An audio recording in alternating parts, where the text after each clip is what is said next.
Hey everyone, this is Jassel from Geek Public Radio bringing you your criminal fix. Tonight we are going to talk about Patty Hearst. If you enjoy this video, please be sure to like and subscribe to the channel to get all of our content.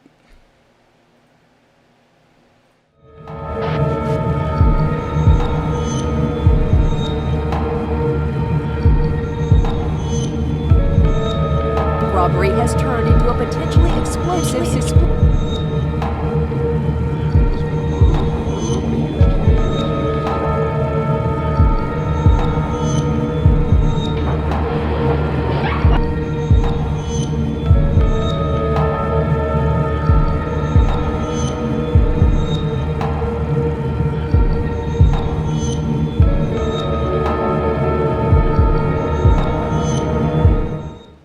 Hey everyone, thanks for joining us.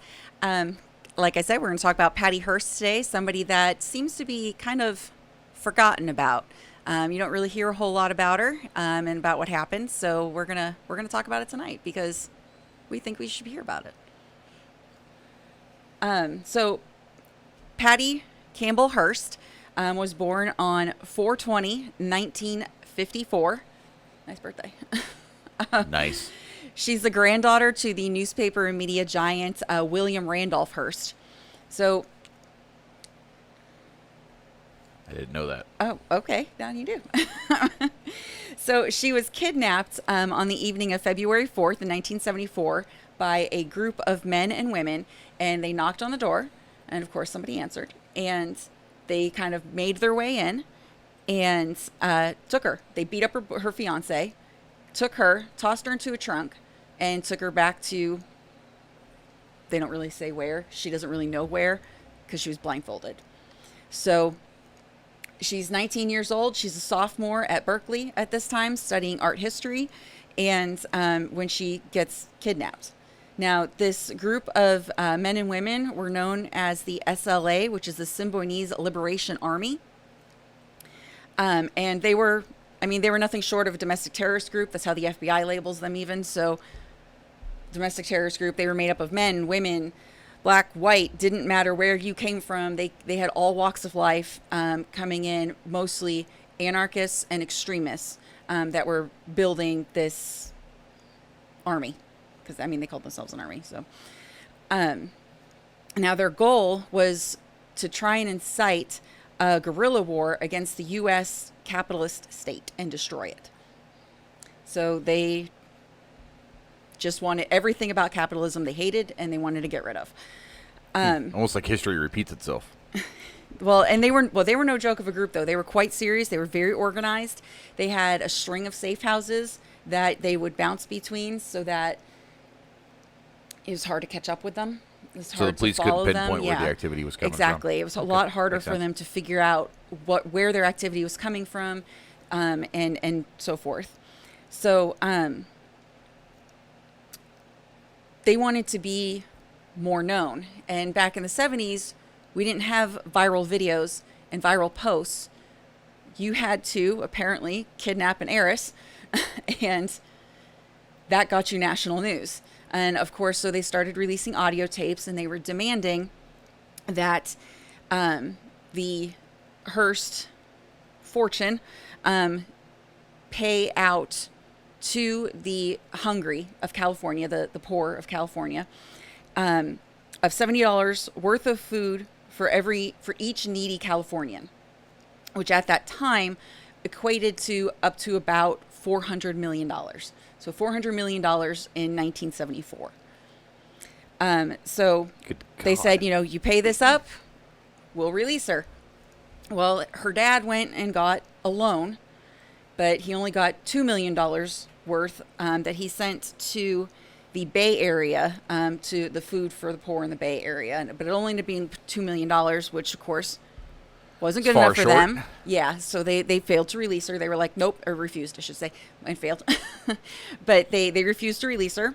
And so during this time, she was kept blindfolded and kept in a closet. So she, for a long while, didn't even know who her kidnappers were. She hadn't seen them. And they would only let her out for meals. But when she was let out for meals, she would be blindfolded to eat. So She'd be put back in the closet, and eventually she was given stuff that she was allowed to read and a flashlight to read by. But it was all SLA documentation. It was all their literature and whatnot in an attempt to brainwash her. So they successfully got their national attention that they wanted by kidnapping her in the first place. And then they were like, you know what? Let's turn her into our poster child. So they decided we're not going to release her. And we're going to brainwash her. We're going to break her and make her into what we want her to be. And so, they what did they say? They said they wanted to take her from high society to anarchist poster child. Well, teenager, I guess. She wouldn't necessarily be a child. But much like the attention to the kidnapping, it worked. And so she was successfully brainwashed, and she started sitting in on their political conversations and pretty much taking on all of their ideologies. And later she did testify about being in the closet, and DeFreeze would tell her, you know, hey, we're either going to kill you or you're going to join us. Now who's DeFreeze? DeFreeze was the founder and leader of the SLA. So he would tell her, you know, hey, you know, we're talking about it. You know, our uppers are all making decisions of what we're going to do with you. And it's, well, we're either going to kill her or she's going to join us, is what it came down to. And so she... Join or die. Yeah, pretty much. She decided to join, and she stated that she chose to join them to save her life, quoting, "I accommodated my thoughts to coincide with theirs to survive." Was pretty much what it was. So that's what she testified. Sure. Now, like I said, they gave her the choice. It's die or stay. She chose to stay. At this point, she was no longer blindfolded. She could finally see who had taken her. They put her through intensive weapons training and what her daily duties were going to be. Because they were robbing banks, and they were committing all kinds of crimes. But she was involved with several bank robberies, and she also decided at that time that they're going to release an audio tape of her saying that she's joining them and that she's taken on the new name Tanya. Not sure why she Not Tanya. Not Tanya, Tanya. Tanya. So this was on April 3rd was when they released that audio tape, claiming that she had joined them to free the oppressed and announced she had taken on the new name Tanya. About 2 weeks after that, she was involved with her first bank robbery. Was she Tanya Hearst? She's just Tanya. Just Tanya. Just Tanya. Like Prince. Just yeah. one word. Or Cher. Just one word. Yeah. All right. So just Tanya. That is the first bank robbery that they have surveillance of that. Yep. Bank robbery. Huh. We should get that on the... Can we get that on the screen? All right. Heck yeah. I mean, look at that old police uniform. I know. Look at the footage. Like, that's insane. For 1974, I feel like that's really good footage. It's like super good quality. But, I mean, it's a bank. I mean, your banks are likely to... That's her right there. They're pointing her out. And she's a tiny little thing. I mean, there's DeFreeze. She's only 5'3". At the time she was taken, she only weighed 110 pounds. But it looks like here she had already lost weight. Well, I mean, they were almost starving her in that pretty cell much. Or in that closet, I'm sure. Yeah, they pretty much were. In her testimony, she stated that she was kept blindfolded, she was kept in a closet, she was brainwashed, she was raped and abused. Those are all things that she testified to having had happened to her while she was their captive. Captive, thank you. No, you're fine. So about 2 weeks after she made that audio tape and they released that audio tape was when that happened. And she was seen on surveillance, as you could see, wielding an assault weapon. And she was apparently barking orders to bystanders while providing cover for those that were there with her. Now, the Attorney General said that Hearst was a common criminal, quote, common criminal, and not a reluctant participant in the robbery. But there were photographs of that same robbery that it appeared that some SLA members were actually pointing their weapons at her, which would imply that she was not a voluntary participant. So it's kind of up in the air. You know, you don't really know. You're seeing footage that might suggest that she's being forced to be there, but maybe that's just how they were standing. Yep. So assumed coercion from a certain point of view. yes. So the work to find Hearst and stop the SLA was like this huge major project that the FBI had all put together. Tons of people involved, investigators, police officers, undercover, all kinds of everything was involved. But as they caught on that the FBI was trying to kind of weasel in, get some information and you know, catch them, it seemed that the SLA had started frightening people into silence, and they pretty much closed ranks. They were like, okay, no one's going to know anything unless they absolutely have to, because we're not going to get caught. Right. I mean, smart. The less people, less information you have moving around. When there was a fear of getting caught, when you would do things like, you know, rob banks or terrorize people. Yeah. There used to be a fear of getting caught. Go ahead. So, with excellent security operations and well-organized network of safe houses, they eluded the FBI for a while. And they really had, the FBI really had their work cut out for them. So on May 16th, same year, 2 members of SLA were caught trying to steal an ammunition belt from a local store. Now, the owner of the store and one of his employees stopped them after they left, and they got into a scuffle. And during this time, it was a couple, Harris was their last name. But while they were in that scuffle, Hearst was in the driver's seat of the van across the street. She sees the scuffle. She empties a clip, a full magazine, into the storefront. Now, of course, the store owner and the employee duck. You know, they go for cover. And that gives the Harrises the time to get away. And when the store owner tried to fire back, she started firing closer to him. The way that I've read this on several sites, they made it sound like she was only doing it because she had to, and that she was brainwashed and trained into doing this, and that she... Excuse me, my mouth is dry. But she... they trusted her to sit in a getaway car. Yes. They trusted her enough to sit in a getaway car. Now, at this point, what are we? 3 months in? Right. Now, I don't know how easily she was broken or how fast somebody that's really good at doing it can really brainwash somebody and turn them against everything that they know. But this was only 3 months later.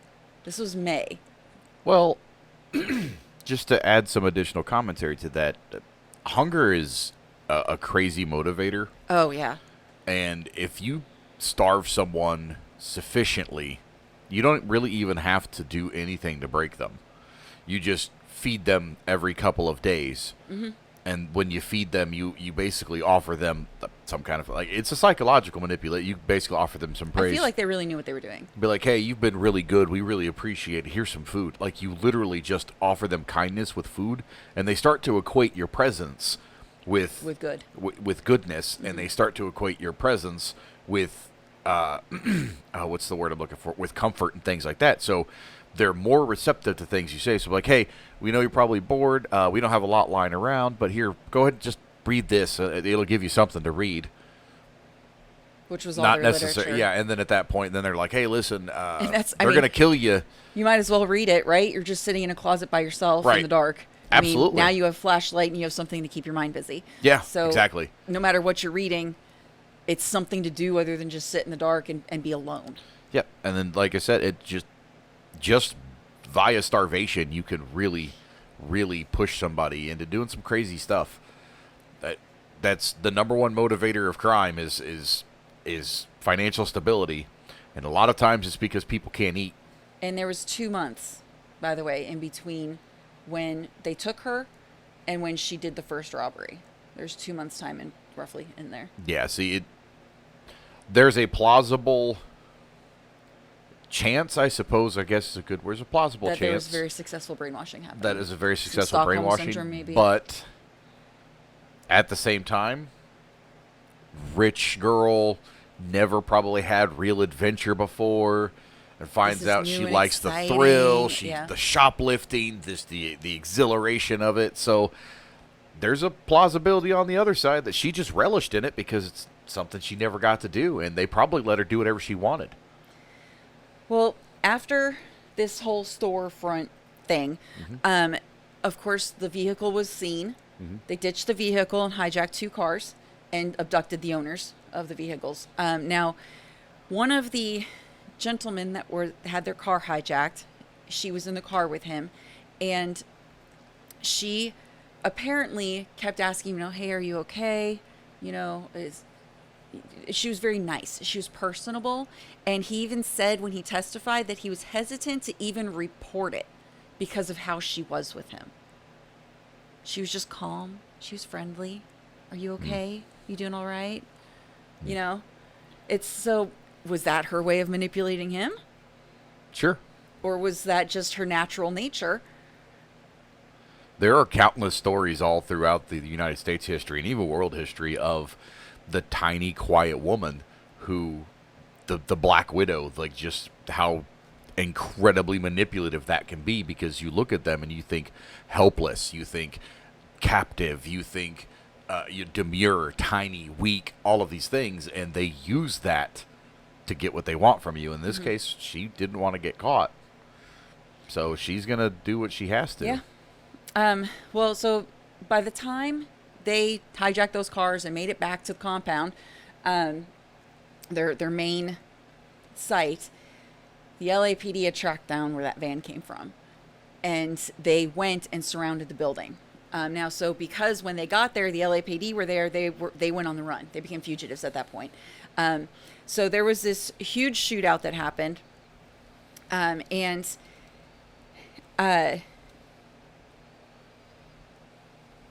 sorry, I'm looking at the wrong thing. DeFreeze was there along with 5 others, and they got into this huge shootout with the LAPD, which ended up causing the building to catch fire, and all 6 of them died.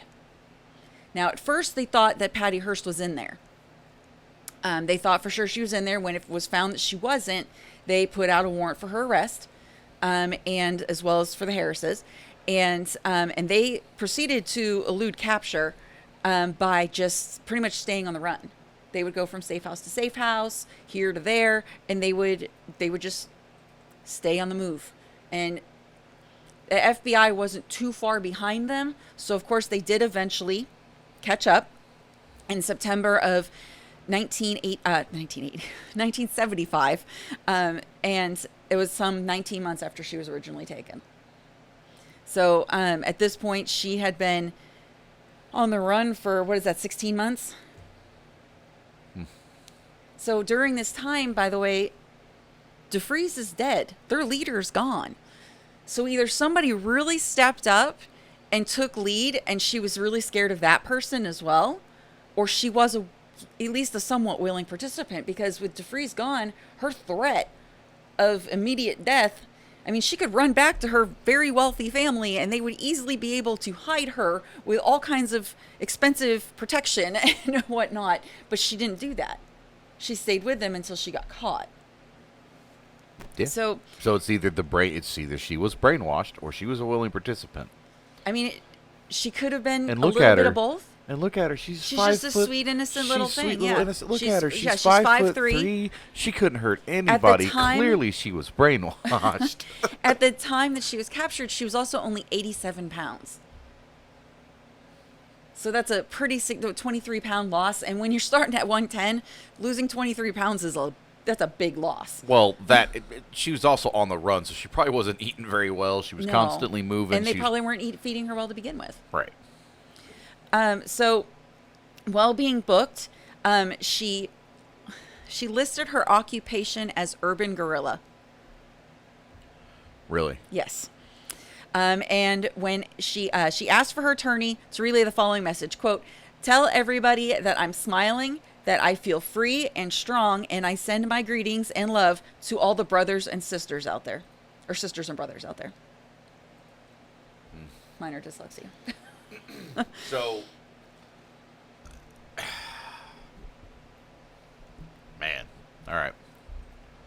And we are only on this show, on this episode, we are only going to be talking about a couple drops in a very big bucket, because there is a lot that goes into her trial, and it's really twists and turns. It really does. Oh yeah, I'd say I'm familiar with the Patty Hearst story. I knew. Okay, so at the very beginning of the show, when you said she was William Randolph Hearst, and I was like, I knew that. I actually did know that. You just forgot it. I just completely, I don't know why it just never took or stuck, but the thing about that whole family is William Randolph Hearst actually is the one that ran the smear campaign against marijuana in the 1930s. A lot of people don't know that. He was a printing mogul. But anyways, go ahead. No, seriously, hemp was... Do you know why? Because hemp was poised to take the place of paper as the Yeah, main and source it was of... gonna- Yep. it was It gonna was hurt going his to income. destroy... Yep, it was going to destroy the paper industry. Right, which he had a huge... Yeah, and he had a huge, absolutely huge stake in the paper industry. I've watched Newsies, I know. Yeah, there's lots of allusions to it. And the pop culture, modern pop culture, talks about it a lot, and especially the we're getting a little off track, but especially in the modern context with the legalization of certain recreational usage of drugs. But yeah, that's just like a fun fact for you. So if you feel sorry for Patty Hearst, just remember who her grandpa is. Go ahead. She's not at fault for him. She comes from a good Anyway. stock. Of course, when they first got booked, they were being charged, and therefore they're going through the prison psychologists and all of that. And the psychologist that she first saw described her as, quote, low IQ, low effect zombie. They referred to her as a zombie. What a great psychologist. I don't know I guess, like, the way that she was, apparently it was just kind of like this, like a beaten down little thing, right? Maybe she was selling it. But they tested her IQ while she was in prison, and it was 112, which of course is Literally average. It's the high end of average, I think. Well, no, 90 to 110. Is average. 90 to 1, yeah, 90, anywhere from 90 to 110 is the human average. So 112 is actually slightly above average. Well, prior to Very her being slightly. taken, her IQ was 130, so she did have an IQ drop, which, Well, I mean, Considering when everything you start I to can- believe a certain amount of things. yeah, I mean, And also those tests are weirdly standardized, so yeah, they're lots not of questions that are on there. foolproof. Yeah, lots of questions that are on there. She was probably like, the People's Liberation Army and Syria and nope, United States is communists and Well, as with the original kidnapping and everything that happened and what she was involved with, and everything was so very sensationalized about it, because she's American elite. So Right. of course everybody wants to know what's happening, what's she doing, why is she doing it, all these things. Everybody wants to know. So of course her trial was a huge thing. And she testified that she had been brainwashed, raped, and threatened with death. And the prosecution suggested, I can't talk today, suggested that she had joined them on her own volition, like practically from the get-go, was what the prosecutor was saying. Now, despite her testimony, the jury did find her guilty. She went through several appeals processes, including the Supreme Court, but the Supreme Court refused to see the case, and she lost all of her appeals. Now, especially at that time, I don't know about now, but at that time, getting off on what you did because of brainwashing as your defense was it was a big long shot. Like having that happen was next to none. So of course, there was also the speculation, though, that because of who she was, because of who her family is, that she was just going to get away with it. Right. So, she was sentenced to 35 years in prison, which was lowered to 7. So it was later lessened to 7. And then President Carter commuted her sentence after she had served 2 years. So she was only in prison for 2 years. What a swell guy. What a swell We're not done. guy. Because she was on probation and all that, right? And she had a record. Right. But on President Bill Clinton's last day in office, he completely pardoned her. She'd already been released. I forgot about that. And so, I mean, I'm not sure why he took one of his opportunities to pardon somebody that's been released and is now an actress and writing books. And so she's famous. I mean, she's not really, she's not benefiting suffering from it. Yeah, she's not. She's not suffering. It's as a not like result it's holding of her life back. It's not like it was. I personally don't agree with him pardoning her. Sure. But I mean, hey, to each their own. That's I guess his call. So now, of course, we can easily assume that her family and their influence, especially their political influence, had a lot to do with President Carter commuting her sentence, and then with Bill Clinton pardoning her completely. So, I mean, we could easily make that assumption. It's a pretty safe assumption I feel we could make, considering, just how much they had so much influence. I just don't feel like there's no way that couldn't have played a part in something. I mean, we see it happen all the time, and we've seen it happen since the beginning of time, that when you have a wealthy family or a high-end family it's about or whatever. who you know and how much money you have. Exactly. So, there was, of course, that she was expected to get out of jail free card right from the get-go. But of course she didn't get that. So at least she did have to do the 2 years, because even if she was brainwashed and forced into doing a lot of these things, she did still do them. And it did still cause a lot of harm. I mean, she was building explosives. She was actively robbing banks. She was petty theft, all kinds of things. And Right. I mean, I don't think I could honestly sit on that jury and be like, nah, she's innocent. She was just brainwashed. She's just a poor, sweet little thing. Well, just thinking about it like this, on the past episode, talking about Dean Corll and the kids that he groomed, and they got massive sentences. Well, their crimes were a little more. I completely understand that, but big. but my point in this is they were actually brainwashed. Yes. There's no question about that. Yes. No, there's no They question were about that at all. groomed, From, what was it, 14? manipulated. Yeah, from one of them was 12. 12 and then 14. And then yeah. 14. So from 12 years old, this child was Completely vulnerable. abused and manipulated and groomed into being Dean Corll's right-hand man. And he still got, 35 years? He got like 55 years or something, some nonsense. Like, he's still in prison. But we'll put it that way. He is still in prison from the 1970s. Yes. So over 50 years.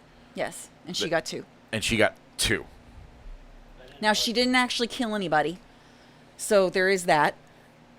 Her like I said, her crimes were less severe versus what the boys did. So it does make sense that it would be less of a sentence, but 2 years seems just so small. And I mean, you can decide for yourself if you on her involvement. Like, was it voluntary? Was it not? Was it completely not? Was it some kind of mix in there? But I mean, she insists that it was all voluntary or all involuntary, brainwashed. That she constantly feared for her life, and that therefore she just kept going along with it. Right. She just went through the motions, I guess is what you could say. So there's countering information. It was all through the trial, everything that was released to the public. And so really you could pick either option and anyone could be right. Really, anyone could. And the only person that actually knows Is her. is making a crap load of money off of telling people she's innocent. Yes. So she's definitely not going to. You can see how she could have been very easily brainwashed. Sure.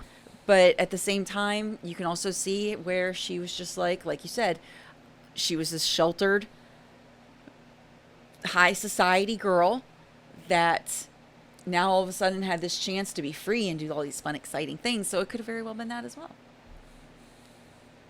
So while she was in prison,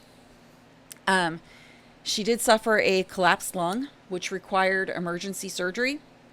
Now, that injury actually kept her from testifying against the Harrises in their trial. I find that injury a little suspicious. That's super convenient. Yeah. So, I mean, which that could show that she wasn't a volunteer. Or it could also show that she just decided, I'm done with this and I'm just going to tell him everything and cooperate. Yeah. So, I mean, it could be one way or the other. Sounds like the opposite of zombie to me.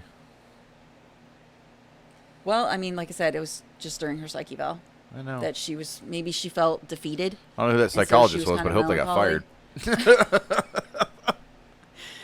I don't know. I didn't look into that. Because anybody that can keep an entire nation going back and forth about one particular thing when all the evidence is laid out in front of them is probably a lot smarter than we give them credit for. Well, I think she's smart. I mean, 112 is smart. It's Of an intelligent IQ for sure. that is intelligent. Apparently, she was more intelligent beforehand. Whatever, even if she wasn't or was, 112 is still a high IQ. And it's definitely not low like the original psychologist claimed. But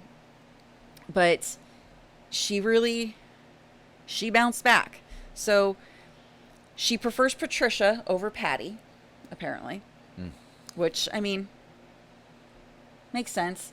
There are some psychologists that she saw while she was in prison, some that her lawyer had go in, some that the courts had go in, and, several different ones, of course. And so there's, as is common with trauma, she has a lot of memory lapses now from when she was Tanya, when she took on this alternate identity. So she apparently has some memory lapses in that time. But she still stands that she was abused, that she was raped, that she was brainwashed and manipulated. And whereas some people were claiming that it was DeBreeze and Wolf, which was another member, that supposedly were the ones raping her. And they tried to say, no, they were in a romantic relationship. She even keeps this little token that he gave her, which would symbolize in general that there was some kind of connection of some kind there that's positive, sure, not negative. And so she claimed that she thought it was some kind of really significant artifact. I couldn't find out whether or not it actually was. That's all I could find out was that she thought it was some sort of artifact.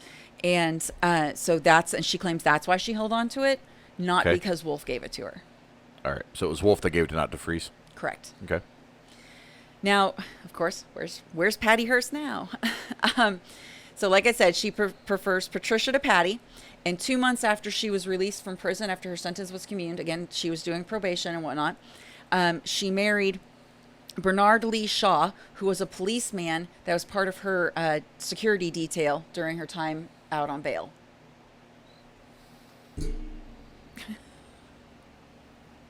I like shocking you. It's fun. Can we fire him too? Well, no, we can't. They did have 2 children together, but he passed away in 2013. Okay. She has not remarried. She's remained widowed. She stayed with him that long, I guess. So. She did. So authority. Yeah. She also went on to write a memoir. It's called Every Secret Thing, and that came out in 1981. And then, of course, she also went on to become an actress, starting in, I think it was 94. She was even in Crybaby. Yeah, I knew that. So she became an actress. She was in several different films. And she also collaborated with Cordelia Frances Biddle on a novel. And that novel was based on the death of somebody on her grandfather's yacht. So obviously it's labeled as a novel. It's not labeled as nonfiction. Yeah, it's fiction. So, who knows how much real is actually put into that nonfiction book. But she also participated in dog shows with her dogs and won a couple ribbons with one of her toy breeds. But she became very involved with a lot of fundraising and charities, including a foundation that is specifically helps children with AIDS. So even if she did voluntarily do all of these things, it does seem like she tried to do better going forward. She clearly didn't fall back into her pattern. She stayed out of the pattern when she got out of jail. She didn't go back into any criminal that we know of. I mean, unless she was like super high secret about it. But that we know of, she was not a repeat offender. It sounds like she believed in their ideals, just not the extremism. Maybe. And then, instead of using violence to accomplish their goal, she settled in, wrote some novels, made some money, started doing some extra stuff, and then started working with charities. So instead of making other people pay for it, she decided to do something about it herself. That's noble enough. Yeah. I don't know I that mean, it considering- excuses anything, but I don't think it does. But considering that she got out and she chose a more positive path, I feel like that does speak to her character a little bit. At least the character that she developed after all of this happened, that she was just like, wow, I can't believe I did all that stuff. Oh, I heard all I these sowed my people. wild oats and I got my Yeah. pardons. I'm good Or now. that. Yeah, or you know what? I sowed my wild oats and I served a little bit of time. I kind of got away with it. Let's not do that again. It was fun, but let's not do that again. Right. Because I don't want to go back to jail. I don't want to get another collapsed lung. She had a lot of health issues when she was in prison, but the start of it was that collapsed lung. And that's what kept her from testifying against the Harrises. Right. So I feel like that is a very suspicious injury, that she potentially took a very specific injury in order to make sure that she wouldn't be able to testify. That's how it looks to me. There's also some other suspicious deaths that happened around and explosions that happened around trial dates and whether or not people were getting released and whatnot. So, which actually I forgot to mention, they originally kidnapped her, and their original request was to get 2 of their men out that murdered Marcus Foster. They were in custody, and that was what they were going to trade. They were going to trade Patty Hearst for the 2 guys that were in custody that killed Marcus Foster. Well, that wasn't happening, and so that's when they started demanding the donations for food. Gotcha. So, sorry, I forgot to mention that earlier. But all in all, she is currently 67 with a net worth of roughly $55 million. So still not the 400 million though. Still not the 400 million, but she wasn't the one asking for 400 million, and they were asking for that in the form of food. So, Right. I mean, either give it money so that we can get food or give us food. So, I mean, Okay. it's kind of a toss, and it's kind of a toss. You really look into all of it, and I mean, I mean, $2 I million looked would have into bought you some so farmland. much. I mean, I knew about her, obviously, and I had an idea, but of course, as I started doing research because I wanted to talk about her, it was a thing of, oh my goodness, look at all this extra stuff. Now, there aren't the twists and turns of the pizza bomber, so there is that. I don't think anything will ever top that. I don't that think was anything so will ever out of top that control. either. I mean, hey, if you know something that might top the pizza bomber twist and turns, then yeah, definitely let us know in the comments. That was a crazy because loop I de loop. want to see it. I want to see something top the pizza bomber with twists and turns. Yeah. So help me find it. Comment down below. So yeah, it's like I said though, it's you look once you really look into it, because like I said, this is just a drop in the bucket of information, and once you really look into it, you can really see her side of things, and you can really see, how she could be innocent, Sure. or innocent enough, and then but you can also see how she definitely couldn't have been. No, I get it. And so I got to ask then, what do you think? I have to ask I you. think it's a combination. Do you think it's a little column I A, think column it's B? everything a little column A, column B. I think there was a little bit of excitement there that she was just like, well, I want to live, and this documentation is that bad. I bet I could help them with our ideals and wording things and whatever. I don't know. It could have been anything that was going through her mind, but I do feel like it was a little bit of column A and column B, because otherwise, I feel like when she found out Debris was dead, that she would have found a way to get away from the other people she was being a fugitive with, and she would have sought shelter with her family.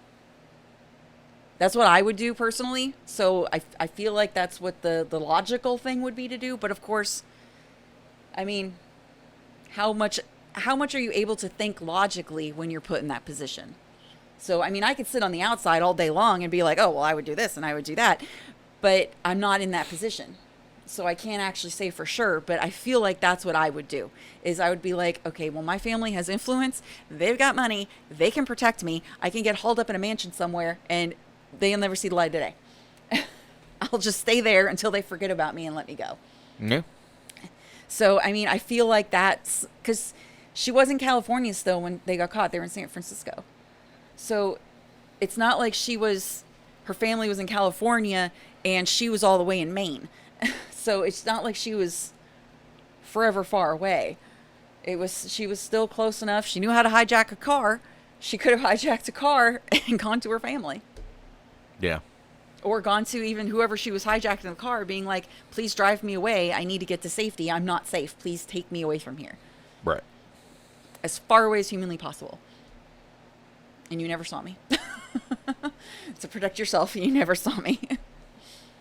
So they definitely, even into her being caught and in jail, I mean, they still wanted to keep her quiet. So I could see that there might have been a even past Bree's dying, there might have been a very clear and present danger. Really? That was accidental. But I realized it as I said it. I say Tom Clancy would be so happy right now. So yeah, that's Patty Hearst for you. I mean, All at right. least some of it. You can obviously, her book's available. You can get her book and try and see her point of view completely, because I mean, obviously, her memoir is covering everything. Right. It's not something I have read, but I feel like I want to read it now. I didn't really think of it before, but not after I've really dove into it, I went ahead and was just like, okay, I kind of want to read that now. So speaking of books, Speaking of books, are we going to talk about the Black Book? talk about the Black Book. Can we talk about it? We can totally Let's talk about the the Black Black Book Book for a second. All right. So Have at it. All right, ladies and gentlemen. So, Rutledge Productions has a new movie coming out called The Black Book. It is a super cool anthology of different horror movies, thrillers, sci-fi, different things like that. But everything that kind of falls into the thriller/horror category. It's an incredible film. It is an incredibly engaging film. It is. It's a super cool thing, and you guys will love it. But if you don't want to wait for the movie, you don't have to. You can order The Black Book on Amazon right now by Topher Chambers and start reading through the stories. And essentially what you're going to be getting is the collection of stories that will be in the film. It's also on the Barnes & Noble store, so you guys can check it out there as well. So, The Black I've seen Book. some clips. It was good. It was engaging, and I want to see the whole thing. Yep. If you want to find out more information about it, go to blackbookmovie.com. You can check out all that information there. But yeah, so do you want to know what I think of Patty Hearst? I definitely want to know. All right. So, I think when you sell yourself to an ideal, and when you put everything that you are into a thought, and to a goal, noble or otherwise, that you start to lose sight of the right thing. Everything becomes the goal. Everything becomes the ideal. And if it doesn't work towards that ideal, then it's wrong and it must be abandoned or banished or whatever. And I think in the cause, in the course pursuit of that goal, you find yourself doing some incredibly stupid things. I think in Patty Hearst's case, I think she looked at what the SLA wanted to do, which ultimately was defeat communism and capitalism, or defeat capitalism, and break the back of the corporate elites and things like that. Well, Patty Hearst was a corporate elite. She got to see firsthand every single day how they lived. She got to see firsthand every single day the things that they do, and probably she got to see some of the hedonistic things that they take part in and get away with. And she got to see how society treated them above everyone else. And heck, Patricia was even a beneficiary of that, and the commute of sentence she got from Carter, and then later on the pardon that she got from Clinton. She, after all that she had done, regardless of the reasons, regardless of whatever it is, she was still the recipient of that elite status benefit. Yes. This is why I tell people all the time, I'm not going to use specific names. I'm not going to go into a political diatribe right now. I don't want to do that. However, I will say this. The system cares more about the color of your money than anything else and how much of it you have. But I think Patty Hearst lost herself in the idea. And I think there's a lot of people out there that find themselves lost in the idea of protection, the idea of sovereignty, all of these ideas, which could be noble ideals. But when you spend so much time trying to be right that you don't do the right thing, you're wrong. And I think Patty Hearst was wrong. Thank you. That was well said. Thank you. I try sometimes. Sometimes, not all the time though. Sometimes I have thoughts. A lot of times it's just dancing monkeys and wearing bikinis. But go ahead. Well, thank you so much for watching with us, or watching today's episode. Please be sure to like the video, subscribe, hit the bell, so that way you can get notifications that we have new videos out. We put out something new almost every day. I don't think we missed a day for a while.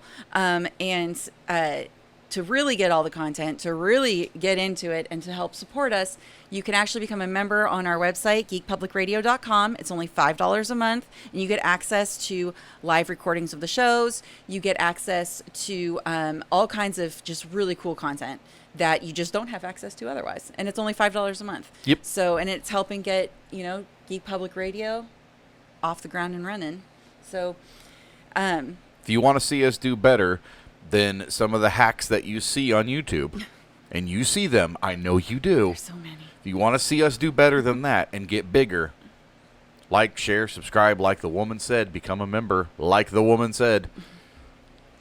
So Do the thing. Yeah, you'll get the early access. You get the, all that good stuff, and it helps support everyone here at Geek Public Radio to help make sure that we keep bringing you content that you enjoy.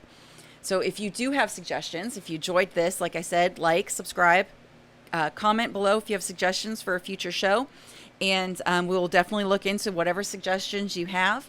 And I read any comments that are on there, so if you have any comments, I will definitely be looking for them and engaging. But thank you very much for tuning in to Geek Public Radio. This is Jassel with your Criminal Fix.